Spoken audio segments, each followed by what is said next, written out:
শুভ সকাল। প্রতিদিনের pre market আপডেটে আপনাদের স্বাগতম। সূচক 8.49 পয়েন্ট বা 0.16% হারিয়ে 5,197 পয়েন্টে স্থায়ী হয়েছে। বাজারের লেনদেনের পরিমাণ ছিল 470 কোটি টাকা, যা আগের দিনের তুলনায় 13.09% কম।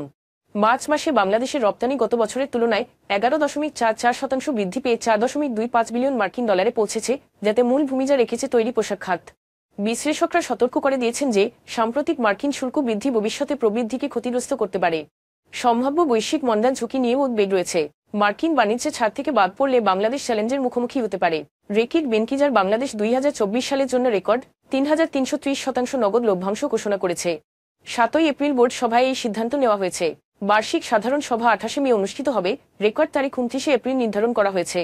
অর্থনৈতিক চাপের কথা উল্লেখ করে আইএমএফের আগামী বছরের কর লক্ষ্যমাত্রা 57,000 কোটি টাকা বাড়ানোর প্রস্তাব প্রত্যাখ্যান করেছে এনবিআর। এক বৈঠকে এনবিআর কর্মকর্তারা বলেছেন যে বিদ্যমান আইন বাস্তবায়ন একটি বড় চ্যালেঞ্জ হিসেবে রয়ে গেছে। আইএমএফ হতাশা প্রকাশ করেছে, তবে আসন্ন আলোচনায় লক্ষ্যমাত্রা সংশোধিত হতে পারে। 2024 সালের অক্টোবর পর্যন্ত মার্চেন্ট ব্যাংক এবং ব্রোকারেজে 10,525 কোটি টাকা বিপরীতে 7,824 কোটি টাকায় সঞ্চিতি ঘাটতি রয়েছে। 2016 সাল থেকে একাধিকবার সময়সীমা বাড়ানো সত্ত্বেও মাত্র 2,701 কোটি টাকা সঞ্চিতি করা হয়েছে।